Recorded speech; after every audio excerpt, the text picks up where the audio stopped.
దేవుడి నామానికి స్తోత్రములు. మీ అందరికీ కూడా ప్రభు పేరిట వందనములు తెలియజేస్తూ ఉన్నాను. ప్రతి ఒక్క దినములాగానే ఇవాళ కూడా దేవుడు మనతో ఒక మంచి వాగ్దానము ద్వారా మాట్లాడబోతూ ఉన్నాడు. కాబట్టి ఈ వినిన వాక్యాలు అనేక మందికి పంపించండి.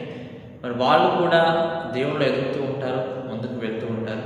మీరందరూ కూడా దేవుని యొక్క కృపను బట్టి సజీవులుగా ఉన్నారు అని చెప్పి నేను భావిస్తూ ఉన్నాను. ఇవాళ దేవుని యొక్క వాగ్దానం మనం చూస్తే యెషయా గ్రంథము 40వ అధ్యాయం మనం తీసినట్లయితే యెషయా గ్రంథము 40వ అధ్యాయము 11వ వచనం మనం చదువుకుందాం.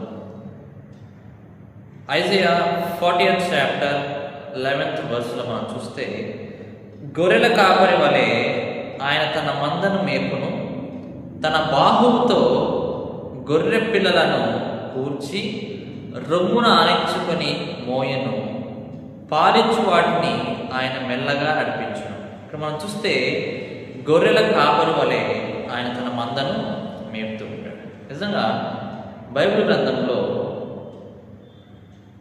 గొర్రెలు మనము, గొర్రెల కాపరి మన దేవుడుగా పోల్చారు. చాలా చోట్ల ఇలా ఉన్నది. మనల్ని ఏమో గొర్రెలు గాను, ఏమంటే గొర్రెల కాపరేమో ఆ యెహోవా దేవుడు గాను చాలా చోట్ల పోల్చి బైబిల్ గ్రంథంలో రాయడం అనేది జరిగింది. అంటూ ఉన్నాడు దేవుడు, గొర్రెల కాపరి వలె ఆయన తన మందను ఏం చేస్తూ ఉంటాడంట, మేపుతూ ఉంటాడు. సాధారణంగా ఈ లోకంలో గొర్రెల కాపరి ఎలా ఉంటారంటే కనుక, గొర్రెల మందలు ఉంటూ ఉంటాయి, వాటిని చక్కగా కాస్తూ ఉంటారు, రక్షిస్తూ ఉంటారు, వాటి కోసం ప్రాణం పెడుతూ ఉంటారు. ఎటు వెళ్లకుండా, వేరే మార్గాల్లో వెళ్లకుండా చాలా కాపాడుతూ ఉంటారు. ఒక గ్రూప్గా వాటిని చేసి ఏం చేస్తారు, చుట్టూ ఒక ఫెన్సింగ్ అనేది వేస్తారు, కంచె వేస్తారు, చుట్టూ ఫెన్సింగ్ అనేది వేస్తారు. ఎందుకు వేస్తారు?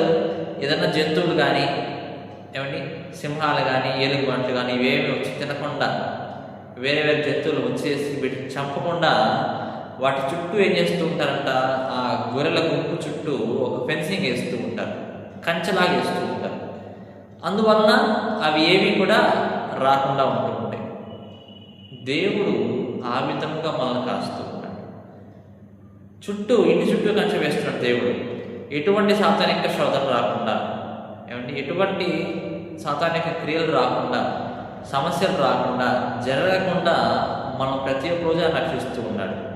ఒక ఉదయం లెగుస్తున్నామంటే సజీవుడిగా, అది ఆయన ఇచ్చేటువంటి భిక్ష, ఆయన ఇచ్చేటువంటి కృప. ఆయన లేకపోతే కనుక, నీకు ఆయన కనుదృష్టి నీ మీద లేకపోతే కనుక మనం ఎప్పుడో చనిపోయి ఉండేవాడు. కానీ దేవుడు మనల్ని ఏం చేస్తున్నాడు, అంతగా ప్రేమిస్తూ ఉన్నాడు. గొర్రెల కాపరి గొర్రెలు ఎలాగైతే అంతగా ప్రేమిస్తాడో ఆ విధంగా దేవుడు మనల్ని ప్రేమిస్తున్నాడు అంటున్నాడు మాట. ఆయన తన మందను ఎలా మేపుతాడు? చెడ్డ కాపరా, మంచి కాపరా? మన దేవుడు చాలా మంచి కాపరి. దావీదు భక్తుడు అంటాడు, యెహోవా నా కాపరి, నాకు లేమి కలగదు అంటూ ఉన్నాడు. ఎప్పుడైనా లేమొస్తే కాపరి చూసుకుంటాడు. మీరు కూడా అనుకోండి, అదే మాట అనుకోండి. కష్టం వస్తే, ఇబ్బందులు వస్తే, వ్యాధులు వస్తే, బాధలు వస్తే ఎవరు చూసుకుంటారంట? నాకు లేమి కలగదు. ఎందుకు? నా కాపరి ఎవరు? ఆ దేవుడు. నాకేమి కాదు, ఎన్ని సమస్యలు వచ్చినా, ఎన్ని ఇబ్బందులు వచ్చినా, ఎన్ని బాధలు వచ్చినా, ఎన్ని వ్యాధులు వచ్చినా సరే నాకేమి కాదు, నాకు నా కాపరి తోడుగా ఉన్నాడు అనుకోండి. ఎంత మంచిగా ఉంటుంది చూడండి మీ మనస్సులో. చాలామంది ఇలా అనుకోకుండా, అయ్యో మాకు వచ్చేసిందే, అయ్యో ఇలా జరిగిపోతున్నదే, అయ్యో వ్యాధులు వస్తున్నాయి, అయ్యో బాధలు వస్తున్నాయి, చాలా బాధపడుతూ ఉంటారు. నువ్వు బాధపడాల్సిన అవసరం లేదు. నీ కాపరి ఎవరు? దేవుడు ఉన్నాడు, ఆయన ప్రార్థన చేయి. గొర్రెలు అంటే ఆకలేసిన పరిస్థితి అంట. మీకు కూడా లేమి ఏదైనా ఉన్నప్పుడు, సమస్యలు ఇబ్బందులు ఉన్నప్పుడు దేవుడి దగ్గరకు చరవండి. దేవా నా కాపరి, నన్ను రక్షించయ్యా అని ప్రార్థన చేసినప్పుడు దేవుడు మిమ్మల్ని రక్షిస్తాడు.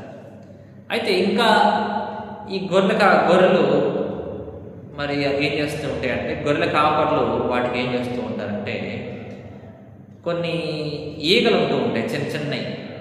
అవంట వచ్చేసేసి ఆ గొర్రెల యొక్క చెవుల దగ్గర, తలకాయ మీద ఉంటూ ఉంటాయి. అలా ఉండి గుడ్లు పెడుతూ ఉంటాయి వాటి చెవులో. ఆ చెవుల్లో గుడ్లు పెట్టడం వలన ఆ ఈగలంట ఆ గుడ్లు కాస్త అవి పిల్లలు అయిపోయేసి ఆ మెదడులోకి వెళ్తాయంట, గొర్రెల యొక్క మెదడులోకి వెళ్తాయంట ఆ పురుగులు. అలా వెళ్ళటం వల్ల ఆ గొర్రెకి చాలా ఇబ్బంది కలిగిపోయి తలకాయ ఏం చేసుకుంటూ ఉంటుంది, ఆ నొప్పికి కానీ దురదకి కానీ తట్టుకోలేక ఒక బండకి కొట్టుకోవటం కానీ, రాయికి కొట్టుకోవటం కానీ, చెట్టుకి రాసుకోవటం కానీ ఇలాగా గొర్రెలు చేస్తూ ఉంటాయి.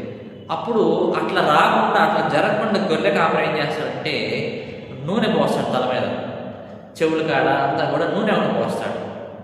నూనె పోయగానే ఏవైతే ఈగలు వస్తూ ఉన్నాయో తలకాయ దగ్గరికి ఆ యొక్క నూనె ఉండదని తెలుసుకొని రాకుండా వెళ్ళిపోతాయి అంట. నూనెలోకి వస్తే అతుక్కుపోతాయి, ఎగరలేదు కదా.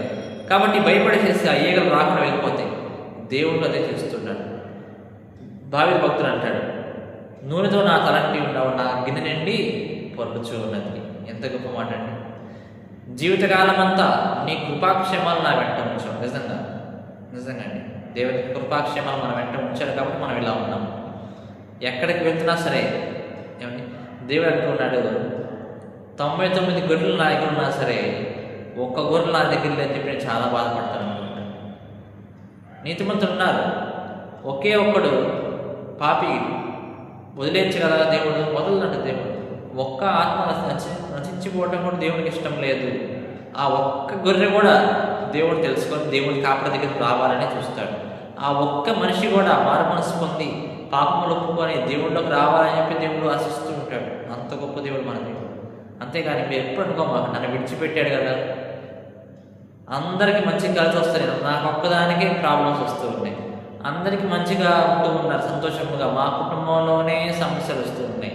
దేవుడు అంటూ ఉన్నాడు, నీకోసం 99 గొర్రెలు వదిలిపెట్టి నీకోసం వచ్చాను ఈ లోకానికి. యేసుక్రీస్తు ప్రభువు ఏమండి, తన యొక్క ఇంటిని వదిలిపెట్టుకొని పరలోక రాజ్యాన్ని వదిలిపెట్టుకొని గొర్రెలు అంటే మన కోసం వచ్చి ఈ లోకానికి వచ్చాడు. వచ్చేసేసి ఆయన మనల్ని కూడా మేపాడు. యేసుక్రీస్తు ప్రభువు కూడా మనల్ని మేపాడండి. ఏ విధంగా ఈ లోకంలో జీవించాలి, ఎటువంటి మార్గంలో వెళ్ళాలి, ఇవి ఉన్నాయి కదా గొర్రెలు. ఈ కాపరి ఎక్కడికి వెళ్తే ఆ కాపరి వెంట వెళ్తూ ఉంటాయంట గొర్రెలు కదండి. కాపరి ఎటన్నా వెళ్తూ ఉన్నాడు అనుకోండి, వాటి వెనకమాలే గొర్రెలు కూడా వెళ్తూ ఉంటాయంట. అట్లాగే మనం కూడా వెళ్ళాలి. మన దేవుడు ఎటువంటి మార్గంలోకి వెళ్తున్నాడో అది కష్టమైన సుఖమైన మన దేవుడి మీదే గురి కనుదృష్టి ఉంచాలి. ఆయన చూసి మాత్రమే మనం వెళ్తూ ఉండాలి ముందుకి. అది యేసుక్రీస్తు ఈ లోకానికి చదే చేశాడు. నాలాగా మీరు ఉండండి, నా మార్గంలో మీరు నడవండి, నేను ఎటువంటి మార్గంలో అయితే వెళ్తున్నానో మీరు నాతో పాటు రండి అని చెప్పేసి దేవుడు ఆ విధంగా చేస్తున్నాడు. కాబట్టి మన దేవుడు చాలా గొప్ప కాపరి. మనం ఎటువంటి కీడు నుంచి ఎటువంటి ఇబ్బంది నుంచైనా ఆయన కాపాడగల శక్తిమంతుడు, రక్షకుడు, ఏమండి స్థిరపరచువాడు ఆయనే, ఘనపరచువాడు ఆయనే, ప్రతి ఒక్క పడి చోట నుంచి ఆయన లేపువాడు ఆయనే. భక్తిహీనులు పడిపోయి లేవకుంటారేమో, కానీ దేవుడు బిడలు పడిపోయి మరల తిరిగి లెగుస్తారు. దేవుని బట్టి వాళ్ళు ధైర్యం తెచ్చుకొని లెగుస్తారు. ప్రియా దేవుని బిడ్డలారా, ప్రార్థన చేయండి. ప్రభువా, నువ్వు నా కాపరివి నాయన, మా ఇంటిని చూడు ప్రభువా, మా కుటుంబాన్ని చూడు నాయన, మా కుటుంబాన్ని సమస్యలు చూడు ప్రభువా.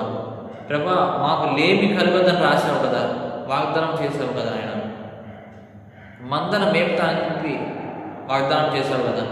ఒక కాపరి ఎలాగైతే గొర్రెలు మేపుతున్నాడో అంత రక్షణగా మమ్మల్ని కూడా మేపు ప్రభువా అని మీరు ఎప్పుడైతే ప్రార్థన చేస్తారో అప్పుడు దేవుడు మిమ్మల్ని మీ కుటుంబాన్ని దీవించి ఆశీర్వాదించి మీకు కాపుదల రక్షణ ఇచ్చేవాడుగా ఉన్నాడు. దేవుడి యొక్క వాగ్దానం దీవించి ఆశీర్వదించును గాక. ఆమేన్.